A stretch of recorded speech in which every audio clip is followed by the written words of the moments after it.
নির্বাচনের তফসিল ঘোষণার ঠিক একদিন পর শুক্রবার দুপুরে রাজধানীর পুরানা পল্টনের বক্স কালভার্ট রোডে গুলিবিদ্ধ হন ইনকিলাব মঞ্চের মুখপাত্র ও ঢাকা ৮ আসনের সম্ভাব্য স্বতন্ত্র প্রার্থী শরীফ ওসমান হাদী। মোটরসাইকেলে থাকা দুর্বৃত্তরা তাকে গুলি করে মোটরসাইকেলে করেই পালিয়ে যায়। হাদী এখন রাজধানীর এভারকেয়ার হাসপাতালে চিকিৎসাধীন।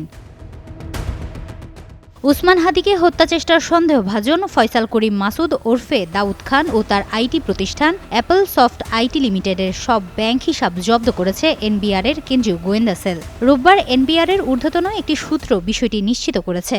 Faisal Karim Masud Bangladesh association of software and information সার্ভিসেসের সদস্য ছিলেন।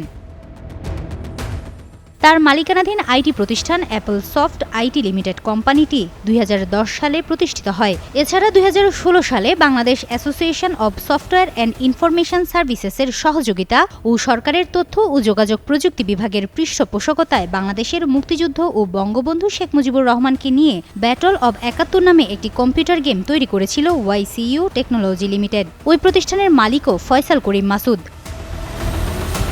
ফয়সাল করিম মাসুদ ওরফে দাউদ খান কার্যক্রম নিষিদ্ধ আওয়ামী লীগের ছাত্র সংগঠন ছাত্রলীগের রাজনীতির সঙ্গে জড়িত ছিলেন। ২০১৯ সালের ১১ মে ঘোষিত পূর্ণাঙ্গ কমিটিতে সদস্য হয়েছিলেন কেন্দ্রীয় ছাত্রলীগের। ওসমান হাদীর প্রতিষ্ঠিত ইনকিলাব কালচারাল সেন্টার সহ বিভিন্ন জায়গায় তার সঙ্গে ফয়সাল করিমের সাম্প্রতিক সময়ের কিছু ছবি রয়েছে। সেই ছবিগুলোতে থাকা ফয়সাল করিমের সঙ্গে গুলি করা ব্যক্তির চেহারার সাদৃশ্য থাকায় গুলি ছোড়ার ঘটনায় তাকে সন্দেহ করা হচ্ছে। এরই মধ্যে ওসমান হাদীকে গুলি করা ব্যক্তিকে ধরিয়ে দিতে পারলে ৫০ লাখ টাকা পুরস্কারের ঘোষণা দিয়েছেন স্বরাষ্ট্র উপদেষ্টা অবসরপ্রাপ্ত লেফটেন্যান্ট জেনারেল জাহাঙ্গীর আলম চৌধুরী। হিমাতুল জান্নাত, যুগান্ত নিউজ।